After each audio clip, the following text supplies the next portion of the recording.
coincidentemente, eu chego aqui, o professor Jorge Inácio Schefkes vai falar sobre, quer dizer, ele vai perguntar, né, ele está questionando se a política não conjuga o verbo errar.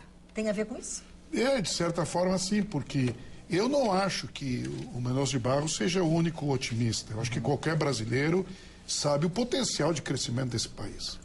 Né? Agora saíram os dados do FMI, mostrando que o Brasil vai crescer 1,8% esse ano, menos que a média mundial, muito menos que os Estados Unidos, que vai crescer 2,8%, né? Mas não há um pessimismo nesse país. Eu acho que esse é um erro. O que existe, sim, é uma percepção de que poderíamos estar indo muito melhor do que vamos. Mas ele diz que tem gente que está desesperado, apavorado, já quer ir embora, quer vender tudo e embora. Não, isso não chegamos lá. Sabe que eu tenho percebido, assim, na minha convivência, muita gente falando isso. Como eu queria vender tudo e morar em um outro país, que tivesse mais estrutura, assim, uma descrença total. O que eu ouço as pessoas dizerem, e isso eu digo de fonte muito próxima, isso da minha família, não é uma coisa que eu ouço na rua. Não se fala do futuro da nação economicamente, em termos de progresso. Mas a insegurança ninguém aguenta mais. As pessoas que estão acostumadas a circular por outras latitudes, as pessoas que atravessam a fronteira dizem, olha aqui, eu quero ir embora, mas não porque o Brasil vai diminuir sua produção industrial, seu crescimento agrícola, mas porque ninguém consegue mais sair na rua, né?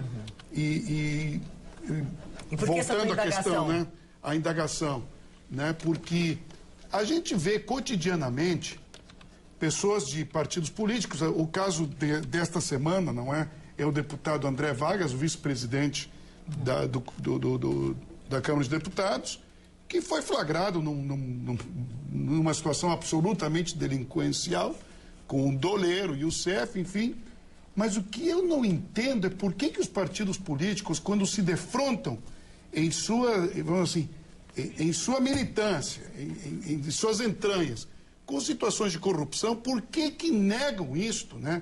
Eu me lembro a situação do mensalão, que eu sempre dizia, eu tenho amigos queridos que são do partido do governo, eu digo, mas é impossível, não aprendem nada com o Papa Francisco. O Papa Francisco, da posição dele, ele diz, nós erramos.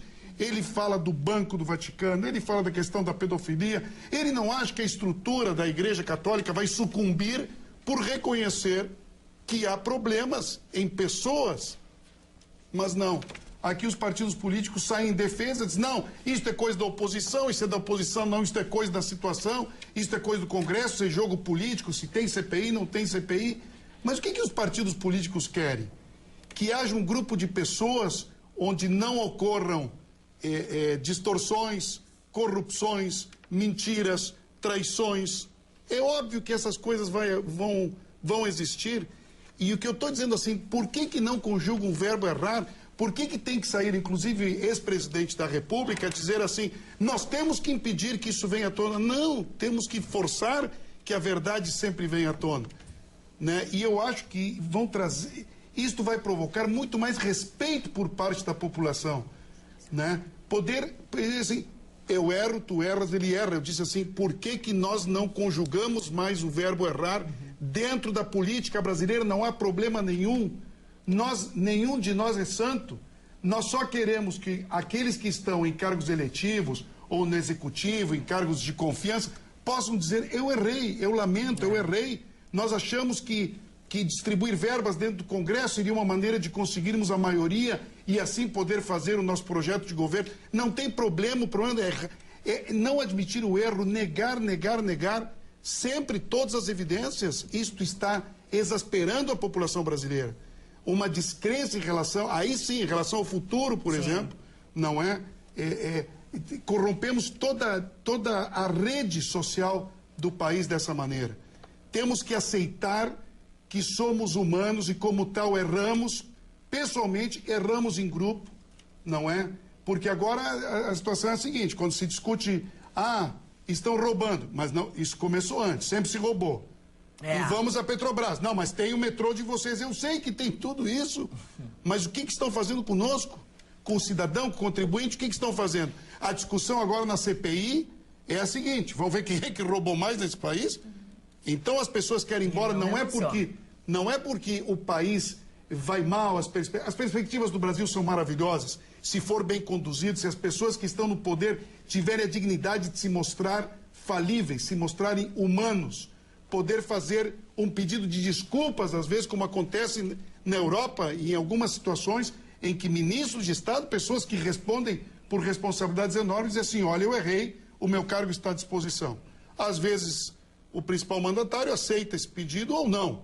Enfim, mas não é possível que se continue negando permanentemente todas as evidências, colocando a culpa na imprensa, né, colocando a culpa em adversários políticos. Chega. Nós queremos ter Franciscos na política brasileira. É verdade. Verdade. Bom esse teu chamado. Sabe que Jorge Inácio falasse em insegurança, falasse em descrença. Tem uma situação que me preocupa bastante, eu não sei qual é a tua opinião com relação a isso. É a questão dos justiceiros, que a gente falava nos justiceiros, os grupos aqueles que se reúnem, fazem justiça com as suas próprias mãos, que existe já lá em São Paulo e que chegou aqui no Rio Grande do Sul. As milícias, né? Aconteceu agora, acho que foi na noite passada, na Cidade Baixa, um rapaz roubou a bolsa de uma mulher e aí uma pessoa viu e aí chamou o outro, que chamou o outro, que chamou o outro, que chamou... cercaram esse rapaz e espancaram ele. Ele ficou inconsciente. Então eu acho que a descrença é tão grande nas nossas instituições, as pessoas não acreditam mais na segurança pública, as pessoas não acreditam mais em nada. Então que elas estão acabando fazendo a justiça com as próprias mãos. E onde é que a gente vai parar? Eu preferia que tu não me perguntasse isso, sabe por quê? Porque uma colega de vocês, eu não sou jornalista, né? Eu sou um convidado aqui do programa. Mas uma jornalista em São Paulo, do SBT, se atreveu a dizer que compreendia estas reações populares. Bom, execraram ela, Sherazade. Mataram ela na internet. Parece que até ela teve que sair. Ou seja, a verdade é a seguinte, os justiceiros, entre aspas, são tão delinquentes quanto aquele batedor de carteira. Ela não saiu, ela foi saída. Alguma coisa assim, nós porque a tivemos pressão... uma reclamação aqui até sobre esse assunto. A pressão foi demais. A pressão foi demais. Agora, justiça pelas próprias mãos, aí é barbárie, né? Não tem como apoiar. Pode se compreender, tal, mas não tem como apoiar. Sem dúvida alguma.